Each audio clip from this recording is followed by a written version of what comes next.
Well, hello, and good morning. Join me on this new sploosh earring design technique. Let's get started. Also, please ignore the fact that I have on my shirt I used to get paint and glue on. Love you, mean it. I'm making what I call sploosh earrings. So what I did was I had written myself a note of some things I wanted to make. So one project we have coming up is going to be a glitter dump earring and a daytime drama earring, swirly tribal pattern, which I may intertwine with the sploosh earring. But today, what is a sploosh earring, right? I know, and where do I come up with this stuff? I'm trying to get my lighting right. So let's see. So we're gonna be using just a whole bunch of paints, right? So I'm gonna be laying down lines of paint. I just picked some of my favorite colors. And what I'm gonna do is I'm gonna lay out really thin lines of paint, at least in my mind. This is how it's gonna work out. And after I get the lines of paint laid down, whatever colors, I'm not using all these colors, whatever colors I randomly choose, then we're gonna press the paint down in there. So we're gonna have all these paints, the colors that we choose to use. I'm gonna show you how we're just gonna put out thin lines. I've never made these before. I'm just going off my idea in my head. And then we're gonna take our earring bases, right? I got these from Michael's. And we're gonna basically lay them down in the lines, press them and pull them up, and then whatever design we get is gonna be a sploosh pattern on our earrings, and that's it. So you're gonna need some wood bases, you're gonna need some earring findings. I get mine from Hobby Lobby. The clip-on findings that you see me use, I got from Rings and Things online a long time ago, and I think they come 100 per pack. And they're fairly inexpensive. I want to say $19.99, but it's been so long since I ordered those. I'm really not sure, but that's where I got them from. You can order those on Amazon or Etsy. And then you're also gonna need, maybe you're gonna need your wire cutters, possibly if you decide to use head pins. You're gonna need your flat nose pliers. I love these because they have the little ridges in there. And round nose pliers, maybe if you're making your own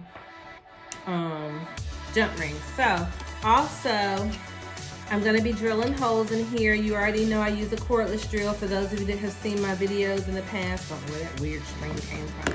So we're going to move all this paint back over here, and I have to go get it all shaken up. But is that how do you all come up with your designs? Oh, I wanted to show you these. So today as I was putting my outfit together, these are chokers I made in another video a while back.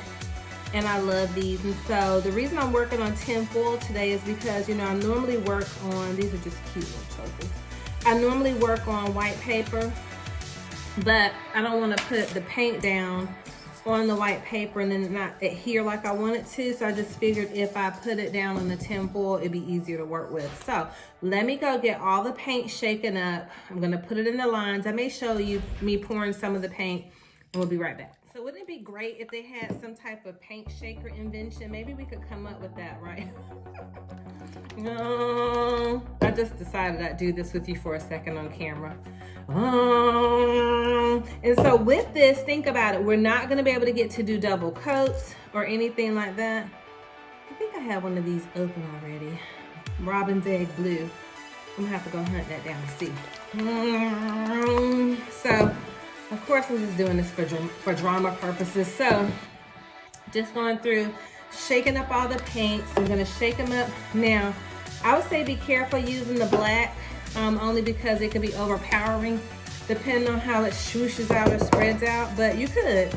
So, I'm just playing around, y'all. I'm gonna go mix up the rest of these paints. Be right back. Just doing this for the first time, so I think the easiest thing to do would just to be, let me push that back. To spread a thin line of paint out across.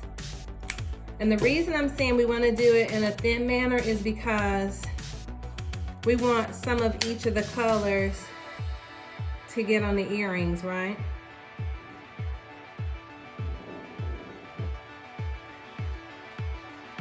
And of course, we're hoping the paint will cooperate. This is my favorite kind. I'm gonna move quickly so it doesn't dry up, but the Deco Art Americana Satin Finish. In case you're wondering what my favorite paint is, not that you care, but just for those of you that might. That is my favorite color. I do want some of this orangey gold in here. Let's do this violet blue. So remember, if we have gaps in here, there could potentially be gaps in the way it gets onto the paint. I mean the earring, and the way that it lays on the earring. So if you want, you could mix it up too and do like a marbled effect. So, and these are small earring bases that I'm using, so every color might not get on here, you know, evenly or what have you, but that's fine. I just had this idea pop up in my mind, and I was like, hey, we should make that. So that's what we're doing. I don't really have a rhyme or reason of how I'm laying the paint down. Just thought it'd be interesting.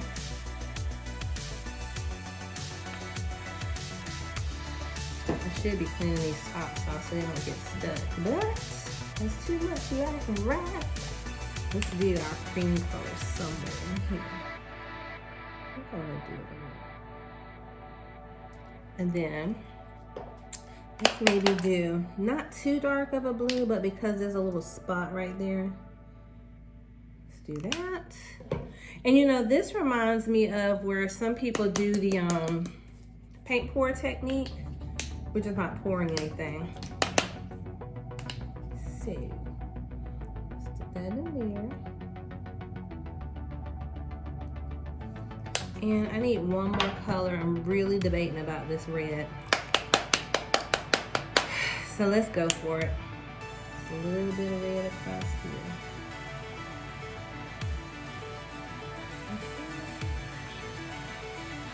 So I don't think all the colors are gonna get on there, only because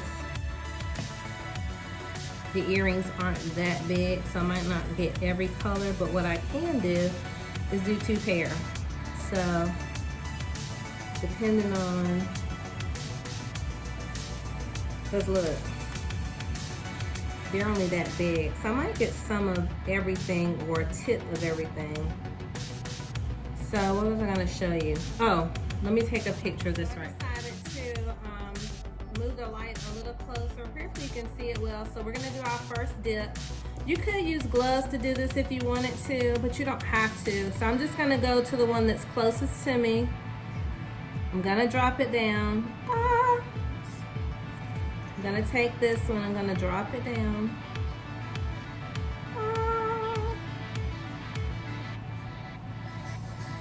So I'll be honest, I'm kind of nervous about picking it back up. But let's just push it down in there because I want to make sure the paint gets on there really well. I think I'm actually gonna let it sit for a minute also. Just to make sure the paint gets on there evenly. I'm gonna push it down a little bit. Because again, we've never done this before. And I'm probably gonna do a couple of pair because we have extra paint, so why not? And then I also had the idea to do like a marble pattern or something like that. So let's see what happens when we pick it up. Please be cute.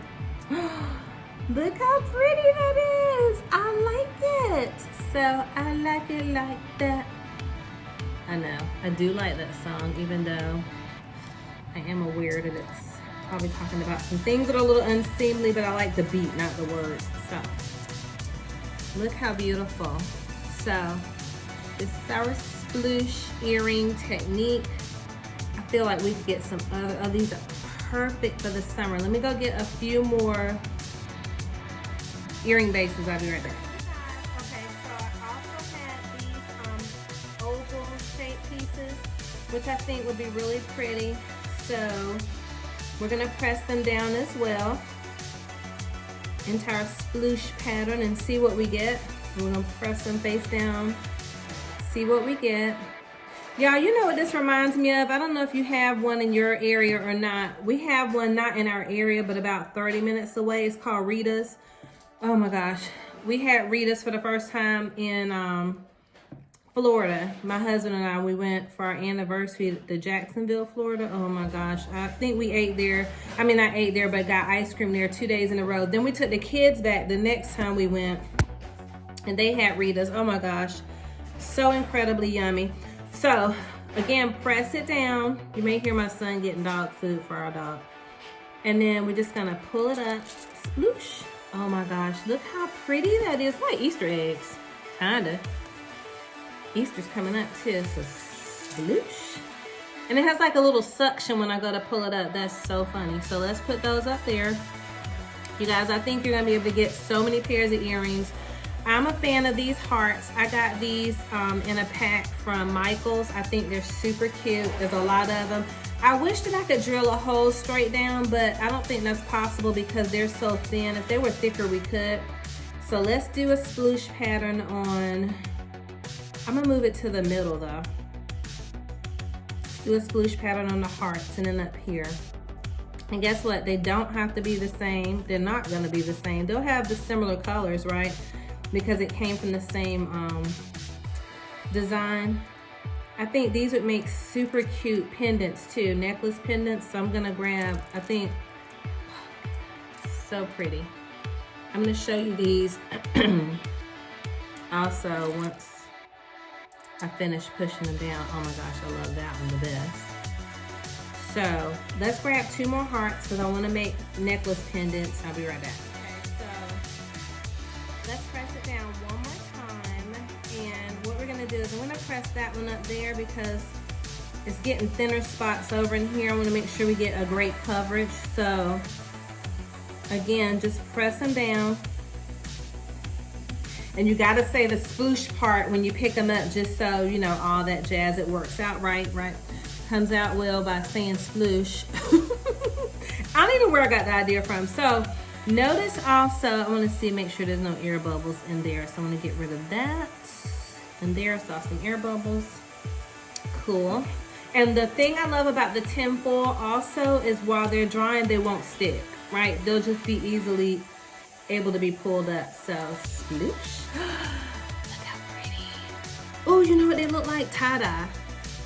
They look like everything. I know I've said that. Those 2 match better, so I'll probably leave them as earrings. Sploosh. Those 2 match better, so they'll probably be mates. So I need another heart. I'm so sorry. I should just get everything I need and come right back. Yeah, but that's too much light, right? Be right. I'm kind of getting carried away. But nevertheless, right? You can make so much stuff and you don't want to be wasteful since you do have so much paint out.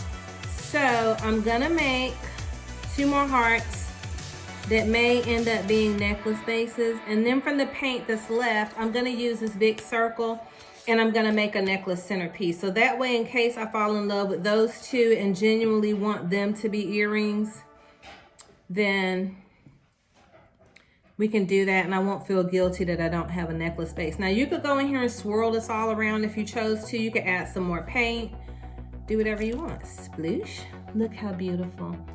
Looks like a flaming heart. And sploosh, how pretty. I'm gonna show you those from a picture perspective in a second, okay? So hold your horses.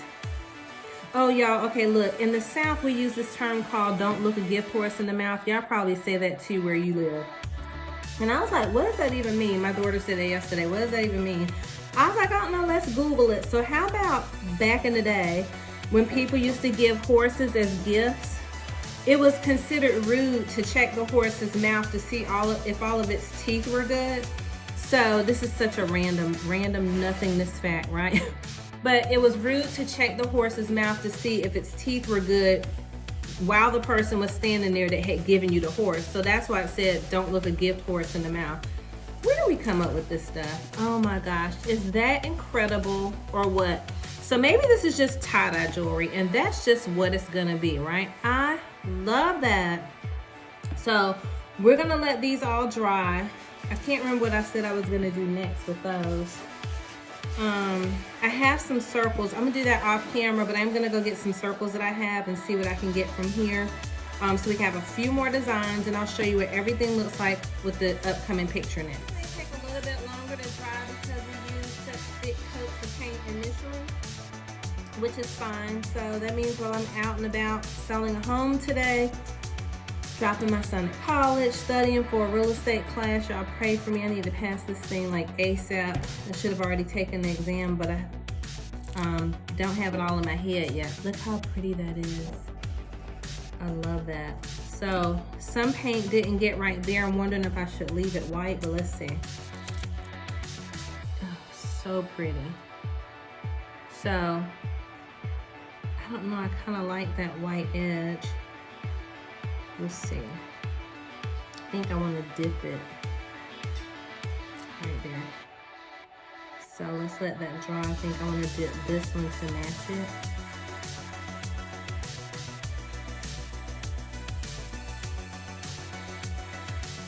Dip this. Now it's completely covered. They're beautiful. And let's see what else. I'm going to add a smidge of a dip of color over there. And then you just have to remember that you have to paint the backs of these, okay? So all the backs need to be painted. We're gonna let them sit here to dry, but let me turn the camera around, take a picture so you guys can see what it looks like.